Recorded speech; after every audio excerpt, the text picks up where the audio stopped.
Marks International Women's Day, and who better to mark the occasion than a woman who's been skewering the boys' club since she was a teen in the early 70s. Puberty Blues author Kathy Lette is now on a mission to prove that women get better, bolder and more beautiful as we age. She joins us now in the studio. Kathy, you're a force. It's so good to have you nice in. to see you. I know. Oh my gosh. I got a cuddle out there, but I'm going to be greedy. And also Carl is a bit of a feminist, isn't he? He is. He does support women. Carl. He may be ovulating by the end of this conversation. Well, he's currently ovulating now. Yes. Oh, lovely. We're been through synced this. up. Synced up. Great. Am I okay to say that? Yes, of I course said you that in a are. very nervous way. No, of course you are. Good to be part of you all. Yeah, look, it's so good to see you, Kathy. And it's, you know, every time we have you on, it feels like we're talking about, when it comes to International Women's Day, about the great strides women have made, but we're still not quite there yet, are we? Well, actually, women's rights are slipping back around the world. I mean, a woman born in America now has less rights than her grandmother because of the abortion bans. Then in Afghanistan, women being erased. In Iran, never has a haircut been so political.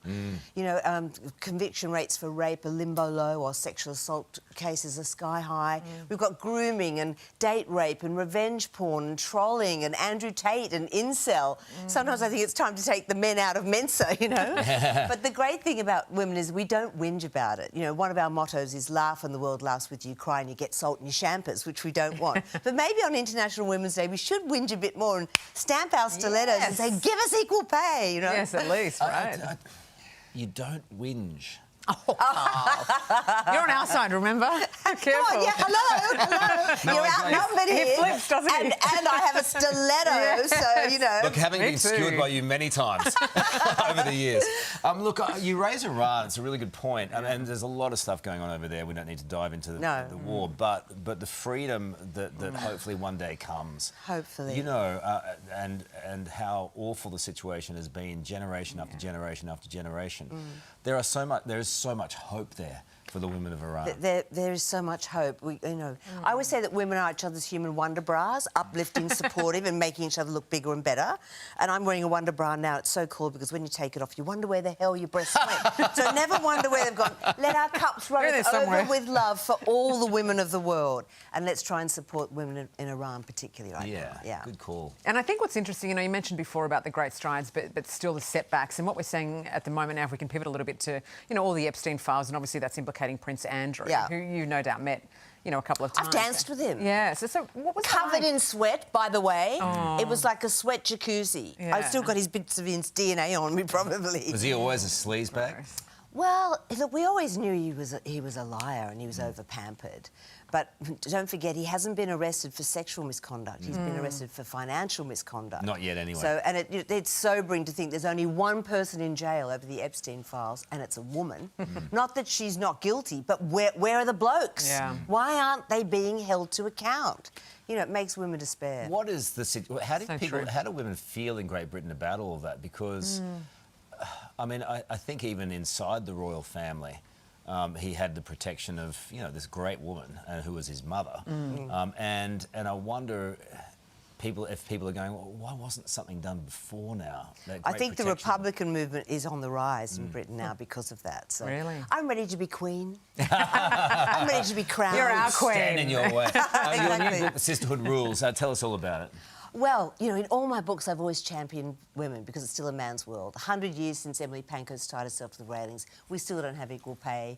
We're still getting concussion, hitting our head on the glass ceiling, and we're supposed to clean it while we're up there. Then we face a second glass ceiling at home. Domestically, I'd say women do, what, 99.9% of all the housework in the day. I have to disagree with you there. Oh, yeah. I'll have to talk to your partner about that. No, only on I occasion. do my bit. I reckon there's a generation of younger guys now who definitely... Well, I'm not saying I'm a younger guy. But there's a generation that we certainly do so much more than what our dads. And also women are empowered in my house.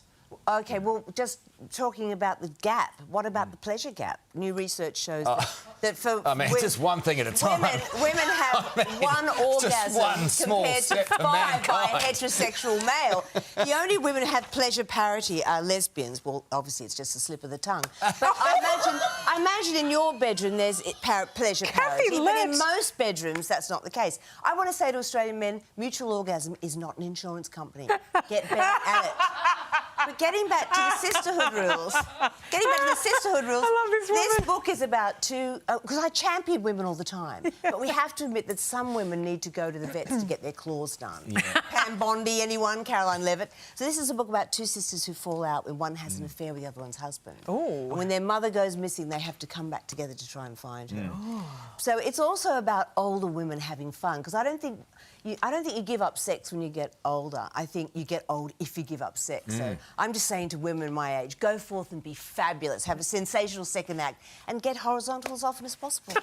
I have a group chat with my girlfriends, and we've all just turned 40, and we're always projecting. We're like, we want this to be us in 40 years' time. We want this to be us in 20 years' time. All these women who are living their fabulous lives, I'm here for it. Well, it's the best time of your life is postmenopause, for sure. Yes. You know, you've got no period cramps, no pregnancy scares, you've got all that tampon money to spend. It's fantastic. I'll tell you what I'm going to do. I'm just going to... See ya, Carl. I'm just step out while you talk about our inadequacies in the bedroom. So, over to you.